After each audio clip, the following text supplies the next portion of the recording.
আজকে আমি ঘুম থেকে উঠে দেখি আমাদের বাড়ির পাশে একটা দাদা কাজ করতেছে। তো আমরা বেরিয়ে পড়লাম একটা অনুষ্ঠান বাড়িতে, যেহেতু আমাদের বাড়ির পাশে একটা অনুষ্ঠান আয়োজন করেছে। ফাইনালি আমরা এখন আমাদের বাড়ির পাশে বাজার চলে আসলাম। আর হ্যাঁ, আমাদের বাজারে এখান থেকে কিন্তু অনুষ্ঠান বাড়ি যেতে লাগে 2 কিলোমিটার। দেখতে দেখতে আমরা চলে আসলাম কিন্তু এখন অনুষ্ঠানে। আর এখানে এসে দেখি কিন্তু ছোট ছোট বাচ্চারা ডান্স করতেছে। তো তোমরা দেখো ডান্স গুলো।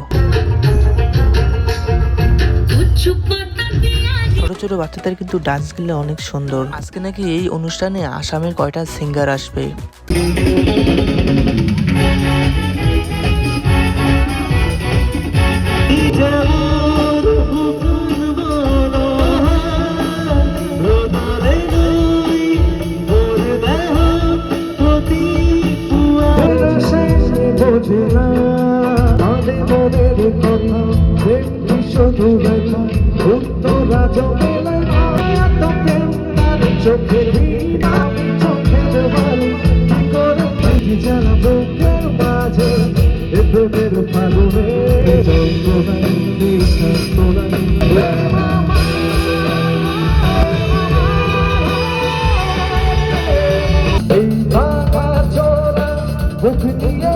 আজকে আমাদের মাঝে কিন্তু জুবিনদা নেই, কিন্তু ওনার যে গানগুলো আছে ওগুলো গান কিন্তু আমাদের সারা জীবনের মতো স্মৃতি হয়ে থাকবে। ভিডিওটা যদি ভালো লাগে তাহলে লাইক, কমেন্ট, শেয়ার করে দিও।